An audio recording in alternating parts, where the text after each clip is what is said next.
Hey everyone, Brandon here. Welcome back to another video. Have you ever wondered why so many brilliant business ideas, ones that you thought genuinely could change the world or solve a real problem, just poof, vanished? It's not like always some big dramatic explosion. Sometimes they just slink off into the ether where you're like, well, what happened to them? Often it's more like this slow fade caused by these silent destroyers that can sneak up on you. Even the most smartest entrepreneurs miss nuances around this. And so we're about to pull back the curtains on the top 3 culprits that have absolutely wrecked some startups before they ever even got started. Get this, a staggering 90% of startups eventually fail. And for a huge chunk of them, 42% to be exact, the main reason is really basic. They build something nobody truly wants or needs. Think about that for a second. Nearly half of failed ventures crash because they just misjudged the market, or worse, ignored it. Some people are too early. Some people never had it. Today, we're not just going to list off these problems. No,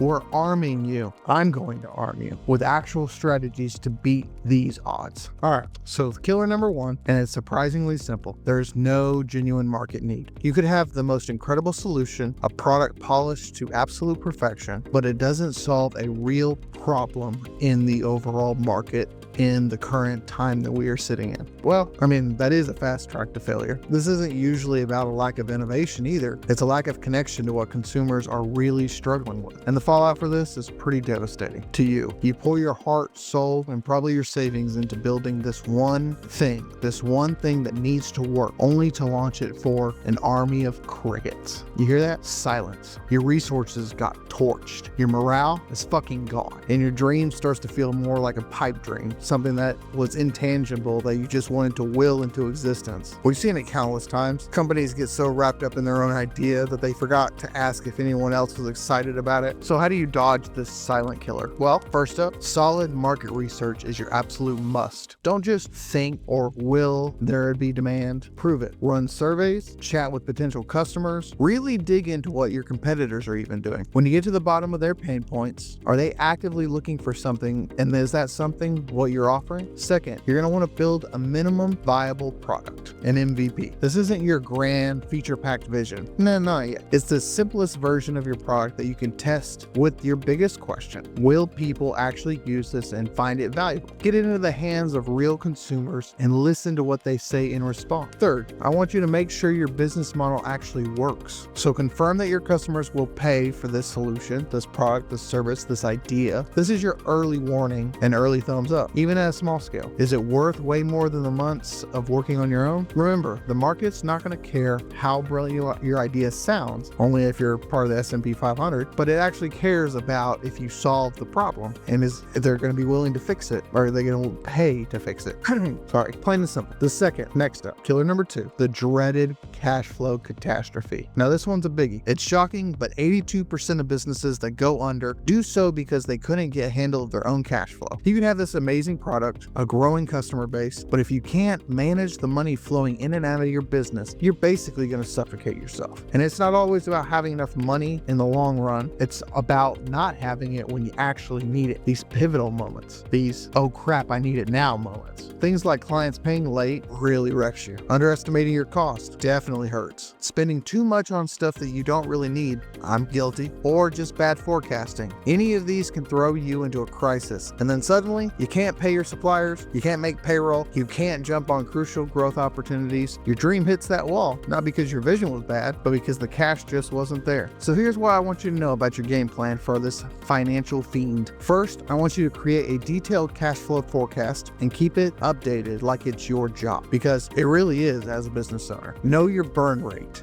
how fast you're going through your cash. Be brutally honest with your revenue guesses and track every single expense. Targeting day by day, week by week, month by month. Get a historical understanding. Second, I want you to set clear payment terms with clients. And this means for a product, that's your customers. If it's for services, those are your clients from day one, and actually enforce them. If you can use automatic invoicing, such as Stripe, don't be shy. And don't be shy about chasing those late payments. That money is your business's oxygen and you deserve it. Third, I want you to build up a financial cushion. If it was your personal bank, it would be called a safety net. Most experts say that you should have at least 3 months of operating expenses. That's fine and dandy. Some people choose 6 months. I play it closer to the skin with 30 days, but I can hurt. This buffer will be your lifesaver when things take an unexpected slow or income just gets delayed for whatever reason. Shit happens. Finally, start lean. Start being lean, start learning, and be smart about your money. Focus on what absolutely is essential in your operations, especially in the early days. Fight that urge to splurge on your fancy coffees, splurge on those avocado toasts, or hire too many people too soon. Every dollar needs to be working hard to prove your model works and brings in customers. It's similar to coming out to a massive money or a lottery and then you deciding to spend most of it and forgetting where it all went. If you do this too early in your business will fall. And then finally, our third startup killer is going to be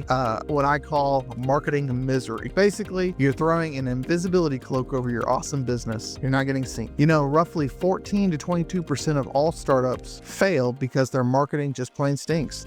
People don't know you exist. You could have had the perfect product. You could have solved that problem. But, if you're not seen, your target audience doesn't know you exist, then they don't know you're special. They don't know why to buy from you. You're not going to take off the ground. This is a result of bad marketing. It's a slow, frustrating fade out. You're going to end up watching competitors, maybe with products that aren't even as good as yours, grab your market share just because people don't know about you. Your sales are going to flatline. All that effort you put into the development is going to go nowhere. And there's going to be a little voice in your back of your brain that says, you suck. So many entrepreneurs get laser focused on building the perfect product that they forget about the super important step of actually building the bridge to their customers. Your audience needs to know you are there, and they need to know that you are solving this thing, and so they can buy from you. You are allowing them the opportunity to solve their own problems through you. So how do you ditch that invisibility cloak and actually get seen? Well, first off, you've got to really understand your target audience. Who are they? Where do they hang out? Is it offline? Is it online? What makes them tick? What are their biggest fears? Headaches? What are their biggest pain points? This understanding is going to be the absolute foundation of any marketing that works for you. Second, I want you to nail down the clear value proposition of your product or service. Why should somebody choose you over your competitor? Why care about you at all? This message has to be short, it has to be punchy, and you need to shout it from the rooftops constantly and consistently across all of your marketing efforts. And then third, I want you to figure out the right channels to reach these folks. Not all social media is going to be the same. Creating helpful content, SEO, paid ads, email marketing, these are all different mediums that you can find your ideal customer, but each tactic and each audience requires a different level of understanding and context. Don't try to be everywhere at once with it. Put your energy where it's going to make the biggest splash. Lastly, I want you to test, measure, and tweak. Marketing isn't something you set up once and then forget about. It's an experiment. I want you to keep an eye on your key numbers. These are called KPIs. See what's hitting the mark, see what's falling flat, switch things up, pivot away from things that don't work, and don't be scared to try new things, because early on, the smartest ways to get customers is going to be the most unusual probably. It's going to be the most twisted. It can be just downright weird. So there you have it. The silent demand assassin. There's no market need. The financial suffocator. Poor cash flow. The invisibility cloak of marketing misery. These three startup killers are definitely tough, but they're not unbeatable, obviously. By knowing what you're up against, by being proactive, and by using these strategies that we've talked about in this video, you can absolutely navigate the tricky days of starting your business. Now, if you like my comments, you like my concerns, you like this video, please like and subscribe. If you disagree with any of my opinions, please post them below. And let's continue learning. Let's continue building, and I hope to see you guys in the next one. Bye.